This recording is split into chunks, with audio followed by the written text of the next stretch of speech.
Hi, I'm Mark. This is my astrology review for 2021, Aries sun sign and Aries rising. Over the last year, you've had a lot of restrictions and limitations placed on you.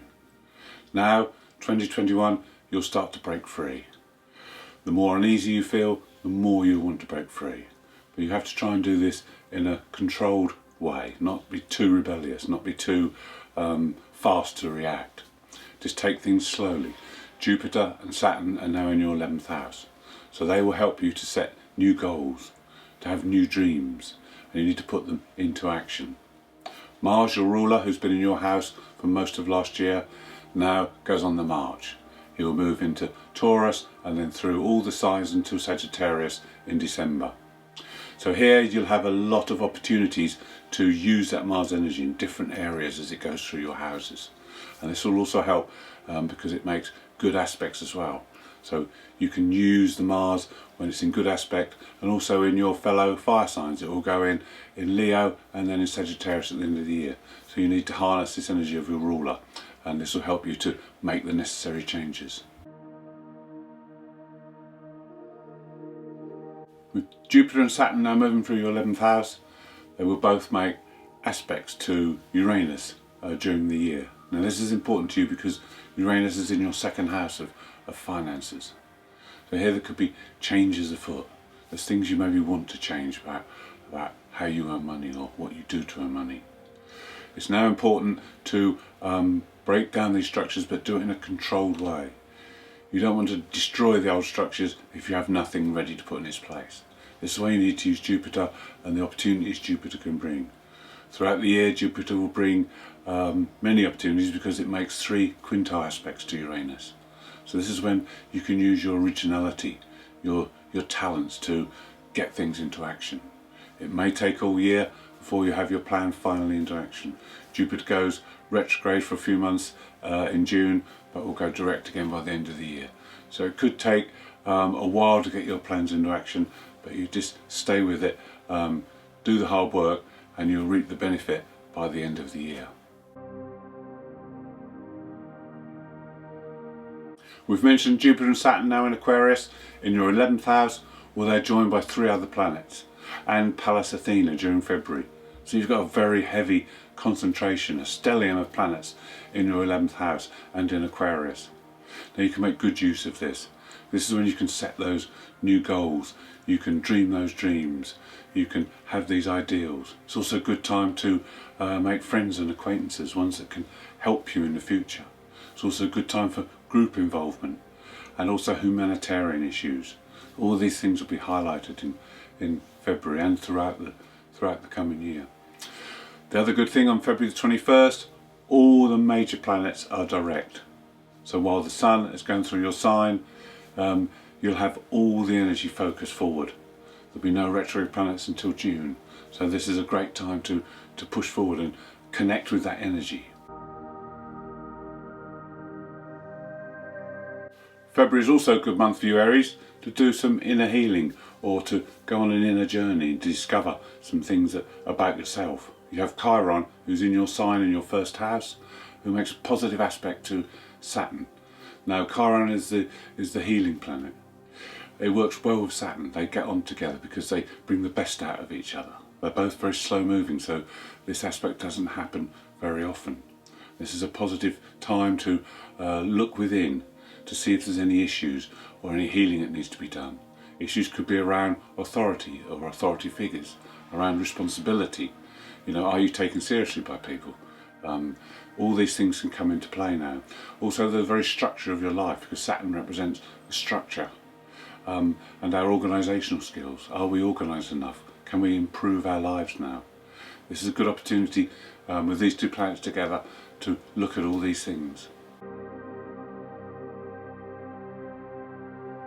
March will be a great month for you to get in touch with the unconscious. You have the Sun moving through your 12th house, you have Neptune there in the 12th house in Pisces, and you've got Pallas Athena coming along to conjoin with Neptune.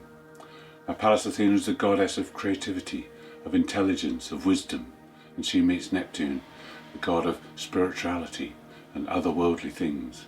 And this is all happening in your 12th house. So here you could have insights, flashes, you could have dreams that come through from the unconscious. Now these could be important messages, so you need to be able to be aware of these, and you need to try and work out what your unconscious is trying to tell you, because it could be telling you to go in a certain direction or to make certain decisions. So this is a great time to pay attention and to meditate perhaps. Try and calm yourself down so that you can be open to all these messages that are coming to you. In May we have a lunar eclipse, and this is across your 3rd and 9th houses. This eclipse belongs to a series called Saras 5 South, and this eclipse is known to bring good news, joyfulness, happiness. Eclipses can trigger events, unexpected events. They're like a wild card. You're never quite sure what's going to happen. Sometimes eclipses do bring bad news, but this one is renowned for bringing good news. And with your 3rd house, you could have some great ideas here. You could have things that you learn about that will help you and point you on your way forward. And with the 9th house being connected as well, you could have news about travel or some form of higher learning that would be joyful. It could also be changes to your beliefs, because the 9th house represents beliefs as well. All these things will come together at the end of May. Then in June we have a very important solar eclipse. This one happens in your 3rd house, and the Sun and Moon are conjunct Mercury. Mercury rules your 3rd house and he's in Gemini, he's ruling sign. So this is extremely important, and this will be squaring the Pallas-Neptune conjunction in the 12th house of the unconscious. This series of eclipses belongs to the Saras 5 North, and these eclipses are known for their flashes and insights, messages from dreams, messages from the psychic realm, or hunches that you have. Whatever these ideas are that come up, wherever they come from, they need to be acted upon. This is a great time to have these great new ideas and start to put them in practice, act upon them. The only thing to be aware of on this day is that your ruler, Mars, is opposite Pluto. And when Mars opposites Pluto, you need to be very, very careful. Accidents can happen. Especially with all this going on in your mind and in your unconscious, you might not be concentrating fully. You do need to concentrate, because Mars, Pluto can be accidents. So just be careful. In July, the Black Moon Lilith moves into Gemini and into your 3rd house of the mind and communication and thinking. So here, the shadow she casts will be the shadow of acceptance. Do you need to be accepted? No, the challenge here is to be a person in your own right. Be an individual. Don't care about what people think of you. Don't have that need for approval for things you do. And you need to show this in your communication so that you are an individual in your own right.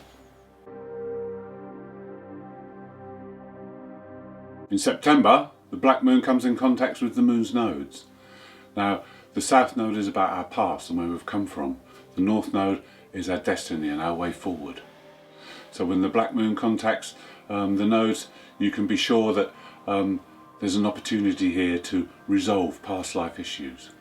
And then the road ahead will open up in front of you and it will be much clearer. Before we do this, it's very difficult to see where we're heading. So it's important to resolve these issues, and then you can move forward. In November, there's another lunar eclipse. This time, it's across your money houses.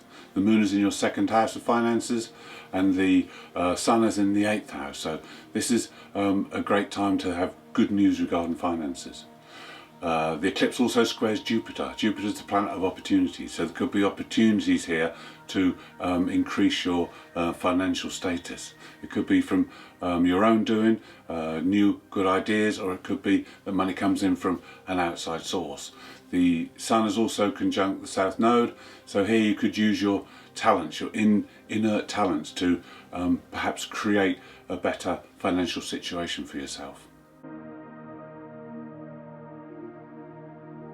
Then in December, there's the final eclipse of the year, and this time it's in your 9th house in Sagittarius. So now this eclipse may expose hidden flaws. This could be to do with your beliefs. Maybe you need to reevaluate them. Again, you'll get flashes and insights. Also, it could be to do with your knowledge, your higher knowledge. There may be things that you need to learn that will help you on your path. These things will be exposed so that you can work on them and that you can progress.